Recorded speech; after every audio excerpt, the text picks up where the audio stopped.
अगला क्वेश्चन है इसमें bank account DR to cash accounts. तो हम इस लाइन को थोड़ा और आगे बढ़ाते हैं।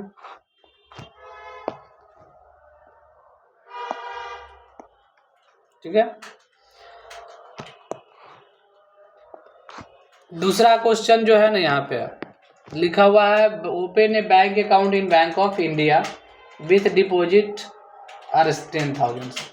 यानी बैंक में हम पैसा जमा कर रहे हैं, तो इसमें हम लोग किसको डेबिट किए थे? तो बैंक अकाउंट को डेबिट किए थे और कैश को क्या किए थे? क्रेडिट। तो इसमें डेबिट कौन हुआ? बैंक। तो हम लोग नियम बनाए, इसमें जो नियम है जर्नल एंट्री में, पहले किसको लिखना है? डेबिट वाले को। तो डेबिट फर्स्ट है और क्रेडिट सेकंड। तो यहाँ पे डेबिट में बैंक है, इसलिए बैंक को पहले लिखेंगे। किसको लिखेंगे? बैंक को। Bank accounts DR. और T2 क्या लिखेंगे? Bank account DR to cash accounts. Credit नहीं लिखना है, 2 जो लग गया ना, यही उसका क्रेडिट है। CR का मतलब क्या होता है? 2। CR का मतलब क्या होता है? 2। तो हम लोग CR के बदले में CR में लिखकर क्या लिखेंगे? 2 लिखेंगे। इसका नरेशन क्या है? Being cash deposits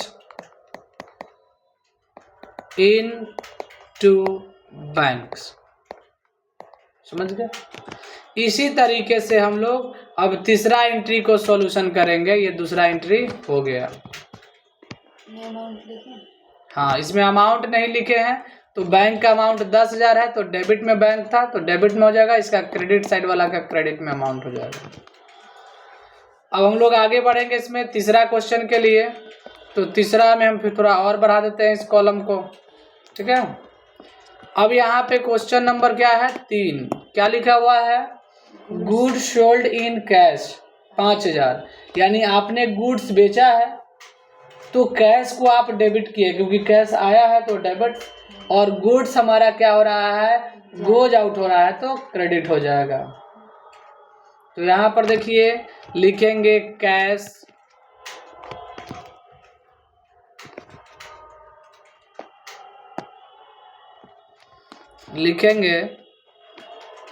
cash debit है इसमें, तो पहले हम किसको लिखेंगे? डेबिट वाले को ना।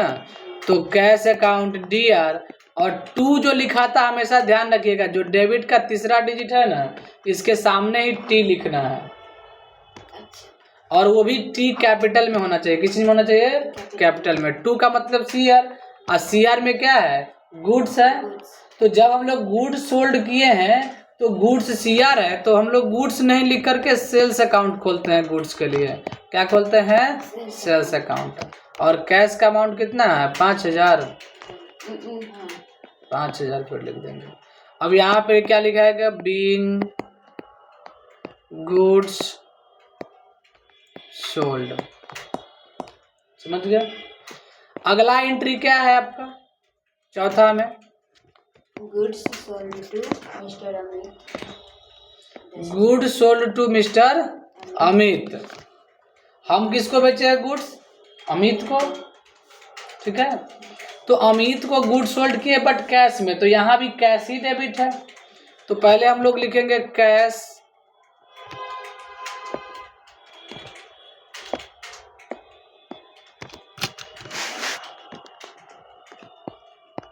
कैश अकाउंट्स डीआर लिख दिए।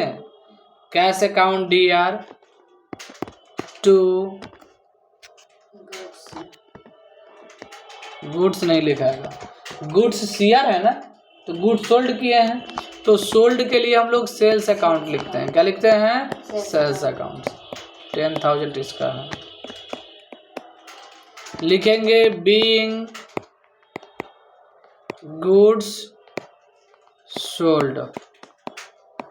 ठीक है, अगला एंट्री क्या है 5वां नंबर में? बताइए।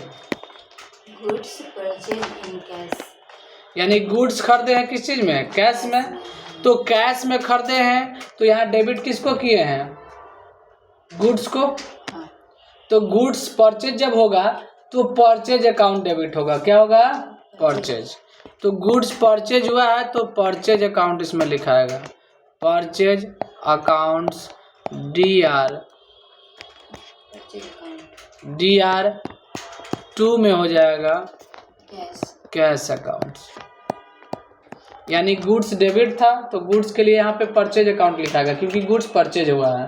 अगर गुड्स क्रेडिट होता है तो गुड्स सोल्ड हुआ रहता है। जब भी खरीदे रहेंगे तो गुड्स तो डेबिट रहेगा ना। अब जब भी गुड्स खरीदिए तो गुड्स आएगा तो डेबिट, और जब भी गुड्स बेचेंगे तो जाएगा तो क्रेडिट। यानी कि जब भी परचेज होगा तो वो डेबिट होगा और जब भी सेल होगा तो वो क्रेडिट होगा। परचेज डेबिट होगा और सेल्स क्रेडिट होगा। समझ गए? हम लोग गुड्स के लिए ही खोलते हैं परचेज अकाउंट और सेल्स अकाउंट। गुड्स अकाउंट कभी भी नहीं लिखेंगे। समझ गए? तो गुड्स अकाउंट में लिख करके हम लोग क्या लिख रहे हैं? परचेज अकाउंट से। और गुड्स सोल्ड होने पर क्या लिखेंगे? Sales account. समझ गए? यहाँ नरेशन लिख देंगे बीइंग गुड्स परचेज। समझ गए? अगला है यहाँ पर छठा नंबर है। क्या है छठा नंबर में? इसका अमाउंट 3000,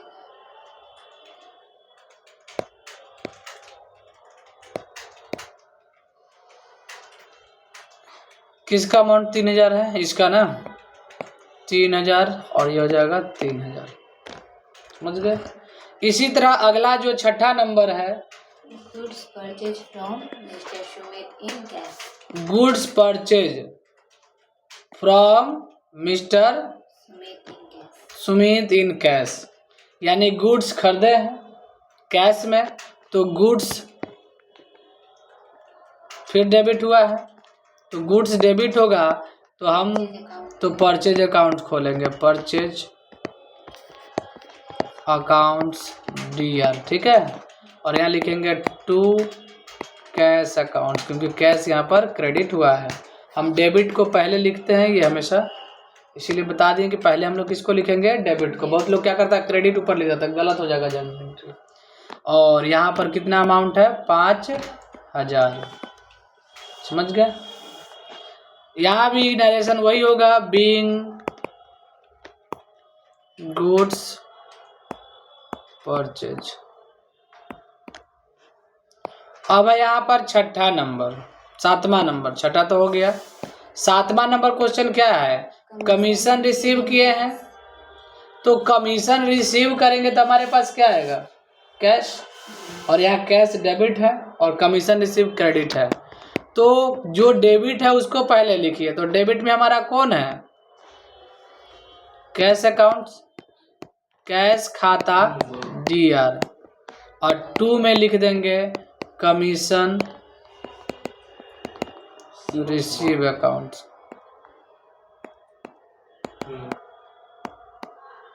तो कैश हमारा कितना है? 5000 मिला है, कमीशन 500, यहाँ पे 5000 हो जाएगा। लिखेंगे बीइंग कमीशन रिसीव्ड। समझ गए? अब आगे क्या लिखा हुआ है देखिए।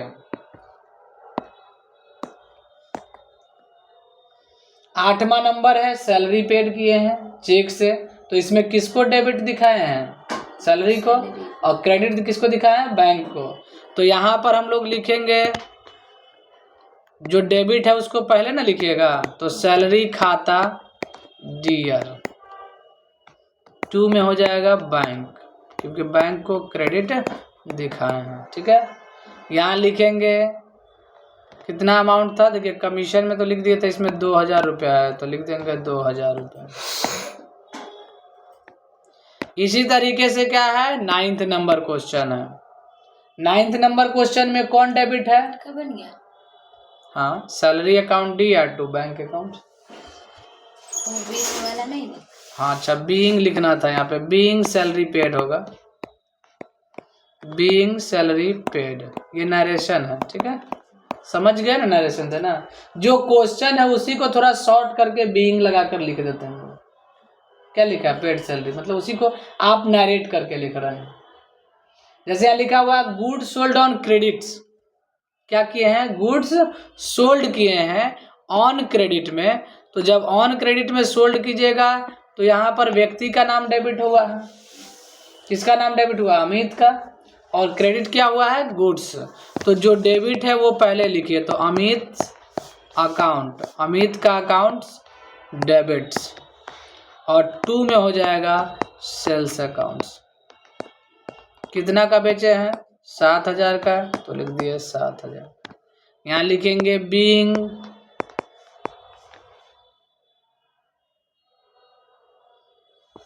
Goods sold to Amit on credit. ठीक है, ऑन क्रेडिट मतलब उधार हो गया। अब इसी तरह 10वां फिर बनेगा। देखिए 10वां में क्या है? 10th नंबर में 10th नंबर क्वेश्चन क्या कह रहा है? Goods purchase. इसमें डेबिट किसको किया? परचेज को। और क्रेडिट किसको किया? सुमित को। तो आप जिसको डेबिट किए उसको ना पहले लिखिएगा। गुड्स को डेबिट किया है तो गुड्स तो लिखाएगा नहीं, परचेज करने पर क्या लिखाएगा? परचेज अकाउंट्स DR, और 2 में लिखा जाएगा सुमित अकाउंट, सुमित, और इसमें स्टॉपीज लगा के एस, सुमित अकाउंट्स, और लिखेंगे being goods purchase from Sumit on credits. ठीक है, यहाँ अमाउंट लिखेंगे परचेज का कितना?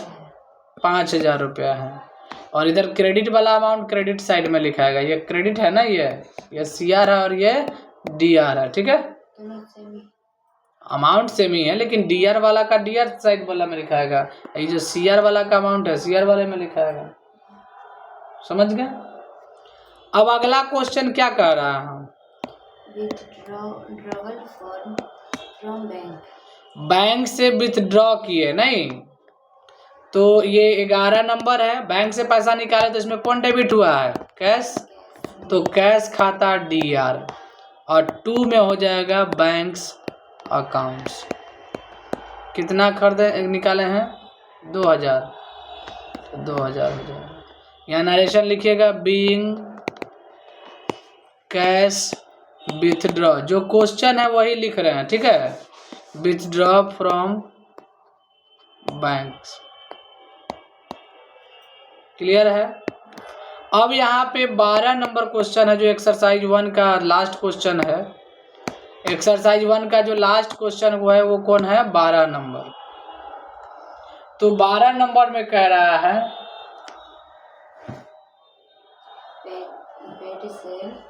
पेड सेल टैक्स, जिसमें डेबिट किसको किए हैं? कैश को। और क्रेडिट, डेबिट कैश को नहीं किया, डेबिट तो हम सेल टैक्स को किए हैं, और क्रेडिट कैश को किया। तो जो डेबिट है वो पहले लिखाएगा सेल्स टैक्स अकाउंट्स DR, 2 में कैश अकाउंट। कितना है? 1,000 रुपया। यहाँ नरेशन इसका होगा बीइंग सेल्स टैक्स पेड। हो गया, समझ गया? तो ये एक्सरसाइज 1 का जर्नल एंट्री था, इसको आप भी तैयार कीजिए।